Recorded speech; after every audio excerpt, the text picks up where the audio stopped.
Did you know that Montenegro is one of the youngest countries in the world?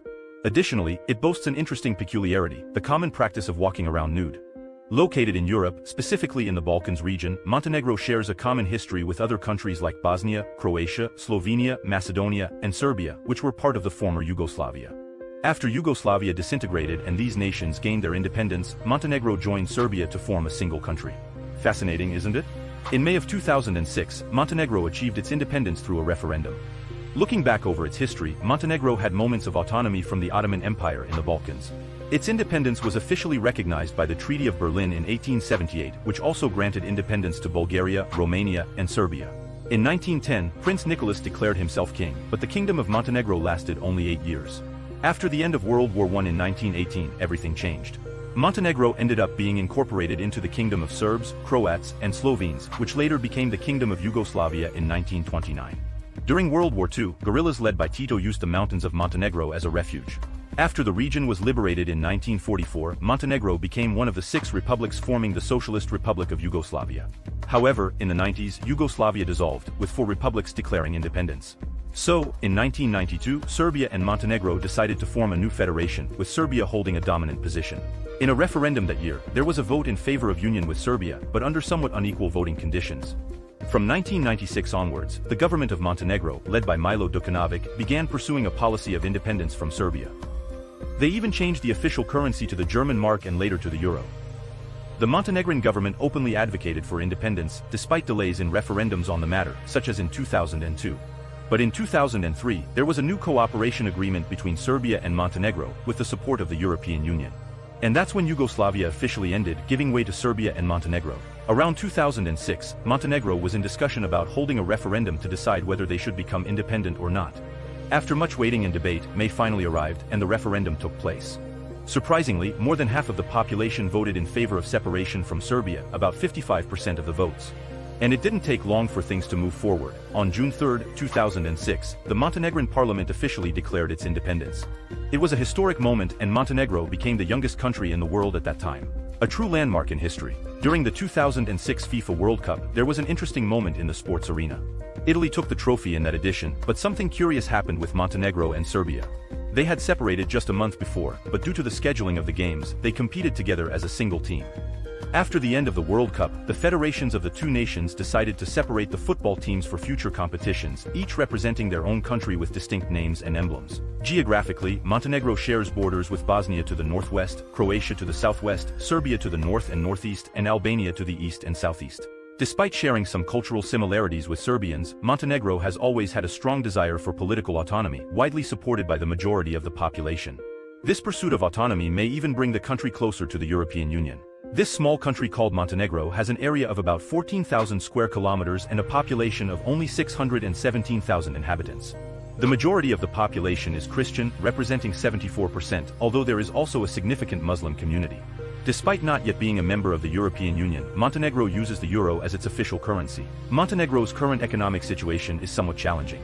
After a complicated process of separating from the former Yugoslavia, the country has unfortunately become dependent on foreign resources. Its domestic production is limited, leading Montenegro to import a wide variety of products from neighboring countries and various regions of Europe. If for some reason Europe turns its back on Montenegro, the country could face serious economic challenges. Therefore, the presence of foreign investors plays a crucial role in the country's economy. Montenegro also allows family reunification and dual citizenship for all investors. Currently, a large portion of Montenegro's revenue comes from tourism and foreign companies. However, the country's banking sector still lags behind compared to many other countries. This is an overview of Montenegro's economic situation. The Corruption Perception Index (CPI) is like the official ranking of dishonesty around the world. It informs how corrupt the government of each country is, in the opinion of experts and business people. Montenegro is ranked 63, midway among the 180 countries listed, with each country receiving a score from 0 to 100. Where 0 indicates a high perception of corruption, while 100 suggests a much cleaner and transparent situation. And when it comes to taxes in Montenegro, here's how it goes. We have an income tax rate, both for individuals and corporations, ranging from 9% to 15%. Now, regarding the value-added tax, VAT, the rates are a bit different. For tourism-related services and essential products, the rate is 7%. But for other products and services, the rate is 21%. And an important detail, regardless of income, there's a fixed tax of 15%. But check this out, for salaries up to €700 per month, there's no tax. Between 701 and 1,000 euros, the rate is 9%. Above that, the full 15% tax is applied. Now let's talk about the cost of living in Montenegro. Apartment rentals can vary quite a bit there. The average price ranges between 440 euros to 1,276 euros, depending on the location and the type of furnishings. For example, a fully furnished 85 square meter apartment in the most upscale area can cost around 1,276 euros per month, while in the mid-range area it's around 929 euros. As for a furnished studio of 45 square meters in the upscale area, it can be around 734 euros per month, but in the more common area, it drops to 440 euros. Now, if we talk about the overall cost of living for a person, including housing and food, the average is around 1,700 euros per month.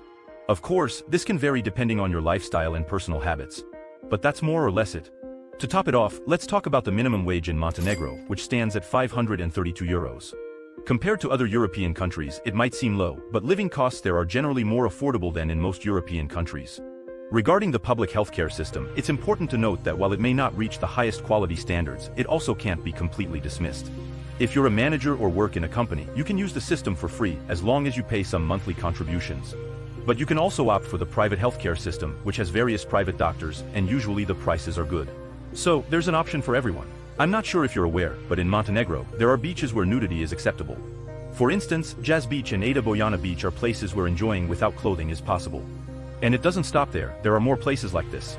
For example, Njivis, near Herceg Novi, the island of St. Marco in Tivit, and Krivina Glavica in Budva are also known for offering a serene environment for those who appreciate this style. However, it's important to remember that laws and social norms may vary, so not all beaches in Montenegro are as liberal as those mentioned. Therefore, it's always good to check local rules before opting for nudity. Additionally, even on beaches where it's allowed, it's essential to respect others and maintain appropriate behavior. The 2024 Crime Index by country positioned Montenegro in the 99th place, indicating a relatively high level of safety. This ranking reflects the presence of a substantial sense of well-being in the country, contributing to notably reduced crime rates. As a result, it's possible to walk the streets of Montenegro at any time of day or night with a sense of security, without the fear of becoming a victim of crime or theft. Moreover, it's a peaceful place. There's no traffic stress, so you don't waste time stuck in jams. Since Montenegro is tiny, there isn't a huge fleet of cars, so finding parking is easy. And the best part? You don't need to spend hours on a bus just to cross the country. Within a matter of hours, you can go from one side of Montenegro to the other. Getting around here is easy. Regarding language, the official language of Montenegro is Montenegrin. Additionally, if you are familiar with Serbian, Bosnian, Albanian, or Croatian, you can live comfortably in this country using these languages, as they all have roots in the Slavic culture of the past. Although English is recognized as the universal language for communication worldwide, English proficiency in Montenegro may be limited. This can be surprising and disappointing for some visitors, especially those who expect to primarily communicate in English. The majority of Montenegro's population follows Orthodox Christianity, representing 74.24% of the population. Next comes Islam, with approximately 16% of the inhabitants practicing this religion. Catholics make up approximately 3.5% of the population, primarily being Albanians, Croats, or some Montenegrins. As a result, it's common to find a large number of churches there. Despite the presence of Muslims and Catholics, the majority of the population is Orthodox. Muslims form the largest minority group. Religious diversity is evident in Montenegro. Montenegro's cuisine is simply amazing, diverse, and rich, with influences from various cultures. Being a coastal country, fish is an essential element in Montenegro's traditional food. In Kotor and Budva, it's common to find species like sea bass, as well as grilled octopus, squid, and cuttlefish. It's mouth-watering just to think about. The average age of Montenegro's population is approximately 40 years, characterizing the country as having an intermediate demographic. The life expectancy in the country is around 74 years, surpassing the global average, according to information available on the World Data website. Montenegro reveals itself not only as a charming tourist destination but also as a country with a rich history, diverse culture, and promising economic potential. A true gem of the Balkans, ready to be discovered and enjoyed by all those seeking a unique and enriching experience. Whether you're a traveler in search of adventure, a history enthusiast, or an investor seeking business opportunities, Montenegro has something special to offer to all those willing to explore its wonders.